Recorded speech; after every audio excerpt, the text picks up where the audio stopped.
I've been using the Phoenix 1500S panels from Pixapro now for about a year, and I really love them. They've got a really great color, lots of light, and combined with the softbox, produce really flattering lighting for interviews. The only problem with them now is that they're quite large LED panels to travel with, and I do a lot of corporate events.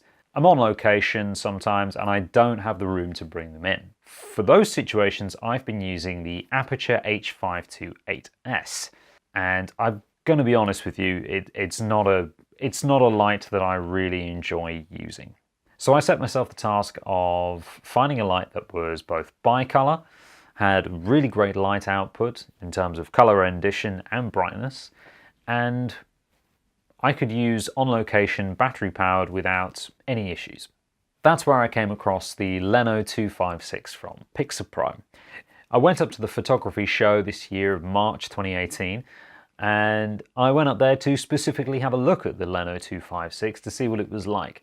Then a couple of weeks ago, Pixapro reached out to me and said, would I like to try out the Lenno 256 for review myself? So full disclosure going forward, Pixapro sent me two Lenno 256s, a Lenno 256S, which is the daylight version, and the Lenno 256B, which is the bicolor version. I didn't purchase them, but they haven't got anything to do with this video other than that. The real question that I wanted to ask myself is, are these going to be a viable replacement for my Aputure AL-528s?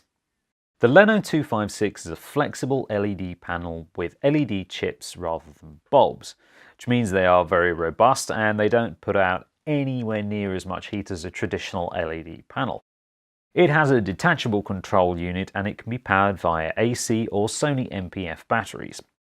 Now the Aputure AL-528 can as well, and that charges the batteries while plugged into the mains, something that is very handy when you are out on location. Both lights are dimmable to 10%. The main selling point of the Lenno 256 is that it can be placed anywhere. Behind a shelf, in a fridge, in a car, literally anywhere. I do wish the cable from the power unit to the panel was a little bit longer, as this could give me so many more options for placing the light.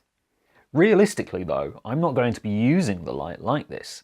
I'm going to be using it as more of a traditional LED panel when I'm out on location filming interviews. The bicolor version means that I can now match the lighting of almost any environment, which is going to be so handy as so many offices have strip lighting roughly at 4200 Kelvin. I'll never be able to exclude all of the green cast coming off of lights in an office space, but the Lenno 256 has a CRI of 95+, which means skin tones are going to look fantastic. The AL-528 has a 45-degree beam angle, whereas the Lenno 256 has a 120-degree beam angle. What surprised me the most about these two lights when I compared them side by side is the colour. Both are rated at a CRI of 95, yet the Aputure AL-528 has a very muddy, warm look compared to the Lenno 256, which looks much cleaner in terms of its colour output, especially when it comes to skin tones. One of the main selling points though of the Aputure AL-528S is that it has an easy softbox. It's called the Easy Softbox, and with that comes a grid. This means that it's a really directional light. I can really take that beam angle down from 45 degrees and take it down to 25 degrees. So it can be really useful for preventing any spill going onto the background or being used as a hair light.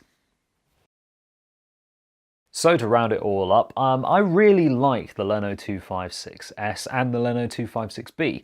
I can see myself using the Lenno 256B a lot more, simply because I'll run into more mixed lighting situations, but for a sit-down interview such as what I've got here, the daylight version is absolutely perfect. It's a really beautiful light. I've got fantastic skin tones and shooting through a scrim where I've got the room to put that up. Will I get rid of my Aputure AL-528S though? The answer is no, I'm not going to. I actually think that the Aputure AL-528S is still really handy. The feature of being able to charge batteries whilst plugged in is life-saving. It has saved my bacon so many times, and it also means I don't have to carry quite as many Sony MPF chargers with me. So I think the light will just change from what it was doing. Originally I was using it as a key light for interviews at corporate events. I don't think I'll be using it like that anymore. I think I'll more be using it as a background light like I've got right now.